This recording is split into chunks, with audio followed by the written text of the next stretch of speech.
વલભીપુરની શેરીઓમાં ચૂંટણી પ્રચાર કરવામાં કોંગ્રેસના આગેવાનો કાર્યકરોએ સોશિયલ ડિસ્ટન્સના નિયમોનો ઉલાળ્યો કરી ટોળા સ્વરૂપે નીકળ્યા। ગઢડા વિધાનસભાની પેટા ચૂંટણીમાં વલભીપુરમાં કોંગ્રેસના ઉમેદવારનો પ્રચાર કરવા કોંગ્રેસ આગેવાનો કાર્યકરો ટોળા સ્વરૂપે નીકળ્યા। અમુક કોંગ્રેસીઓ માસ્ક વગર પ્રચારમાં જોડાયા અને જોરશોરથી સૂત્રોચ્ચાર કરી રહ્યા હતા।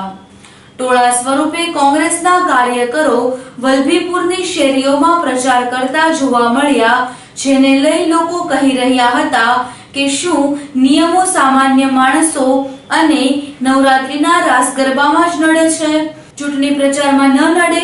કોરોના સંક્રમણને અટકાવવાના હેતુ સાથે નવરાત્રીમાં રાસ ગરબાની મંજૂરી આપવામાં ન આવી, જ્યારે ચૂંટણી પ્રચારમાં નિયમોને ખુલ્લેઆમ નેવે મૂકીને સોશિયલ ડિસ્ટન્સ અને માસ્ક સહિતની ગાઈડલાઈનનો ભંગ કરવામાં આવી રહ્યો છે। ગઢડામાં મધ્યસ્થ કાર્યાલયના ઉદ્ઘાટનમાં નિયમોના ભંગ બદલ ભાજપ કોંગ્રેસના આગેવાનો સામે પોલીસ ફરિયાદ નોંધાય તેમ છતાં રાજકીય પક્ષો સુધરવાનું નામ લેતા નથી।